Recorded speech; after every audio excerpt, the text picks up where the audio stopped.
In a world where headlines scream, global debt hits record high, it's crucial to separate fact from fiction. Join us as we debunk common global debt misconceptions and unveil the truth about global debt as we delve deep into the heart of the global debt crisis. First things first, let's talk about global debt. It's a bit different from the loans you might take out personally. The global economy is like a giant web of IOUs. When a government, company, bank, or even an individual has debt, it's actually an asset for someone else. So, the global economy kind of owes itself money. Imagine if there was just one big loan for the whole world, and that loan had a balance of 300 trillion US dollars. To increase that balance, we'd have to spend more than we pay back. Now, this might sound reckless if it were an individual, but on a global scale, it's not so bad. When we take on more debt, we're often investing in things that create more value for everyone in the long run. Economists love to talk about something called the debt-to-GDP ratio. It's a way to see how much debt a country or the whole world has compared to its annual income.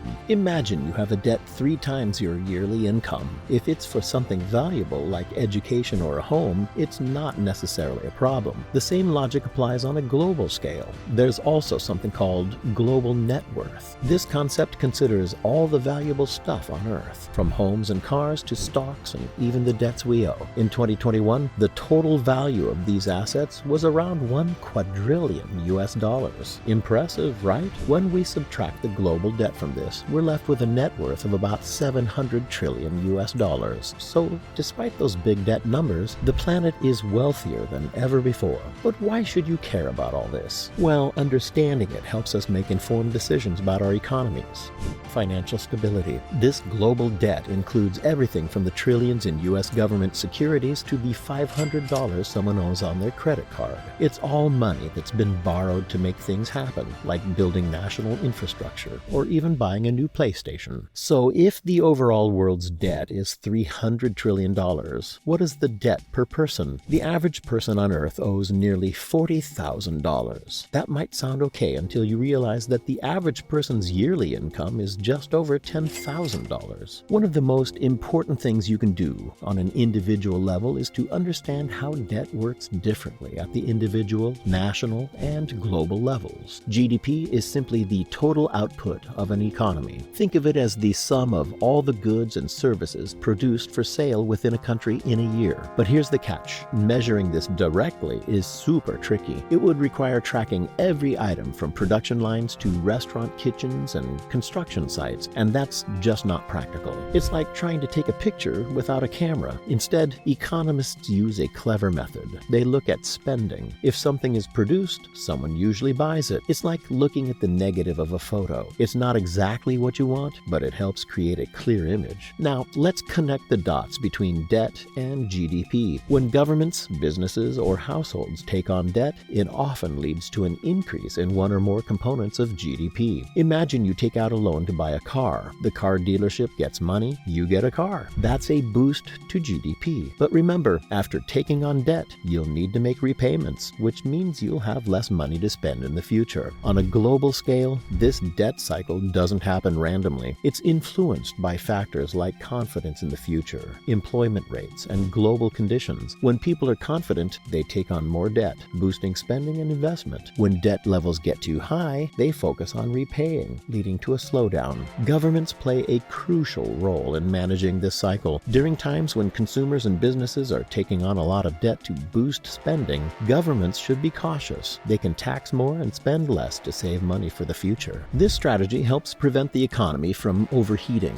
But when everyone is busy paying off debts, governments should do the opposite. They can reduce taxes and increase spending to keep the economy from stalling completely. This balancing act is called countercyclical fiscal policy. How does this help? It helps keep the economy stable. Governments often excel at stimulating the economy during downturns, like after the global financial crisis or the recent pandemic. However, they struggle to reduce spending during good times because it's not always politically popular. So in recent decades, governments worldwide have been taking on more debt, sometimes at rates matching or exceeding individuals and businesses. Let's make one thing clear about debt. Not all debt is bad. Debt used to buy assets that can generate future income, like a house or a factory, is often considered good debt. It's an investment in the future. For example, imagine a business taking takes on debt to buy machinery. That machinery will help them produce more goods and make more money, eventually paying off the debt. On the other hand, taking on debt for consumption, like using a credit card for everyday expenses, is usually considered bad debt. It doesn't create anything of lasting value. Now let's bring it back to the global economy. When debt is used to make investment purchases, it's like planting seeds for future growth. The global economy benefits from this because it creates more value and makes everyone richer. Now let's explore the concept of global net worth. Over the past 50 years, global net worth has gone up by about 50%, and in just the last 2 decades, it's increased by 25%. During the same time, the value of all the goods and services produced in the world, known as GDP, has grown more than tenfold compared to 1970. You might think this sounds like good news, but here's the catch. It means that the investments we're making into assets aren't as productive as they used to be. This is especially true in advanced economies where wealth has grown much faster than actual production. Here's an essential point to understand about global debt. It can make good times even better by allowing the economy to expand and create new projects. However, it can also make bad times worse because debt holders expect their repayments no matter what. So while today's debt levels are high compared to economic output, they're lower than they've been in the past when measured against the total wealth of the planet. This is good as long as that wealth is invested in things that boost output and opportunities for everyone. There's a concern because a significant chunk of the wealth growth in recent years has come from non-productive assets, primarily real estate. Out of all the real estate in the world, about $250 trillion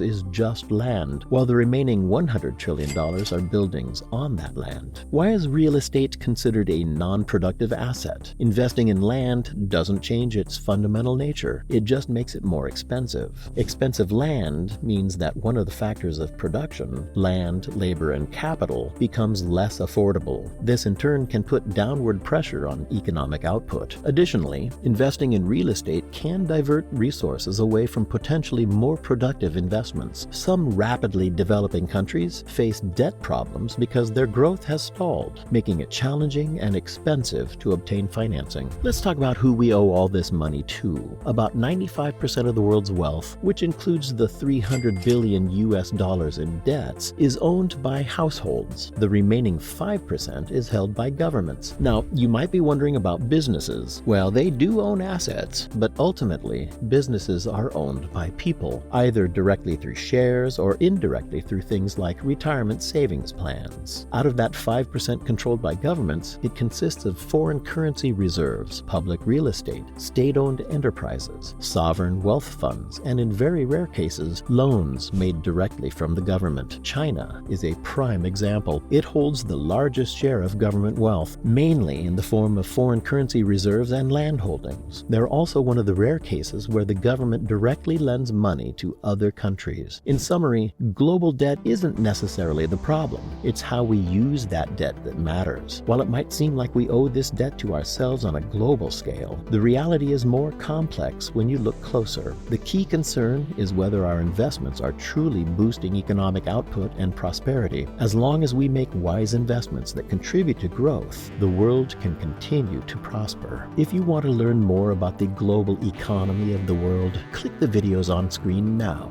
where we break down how countries like India and Indonesia are gearing up to be the next big economic powerhouses of the world.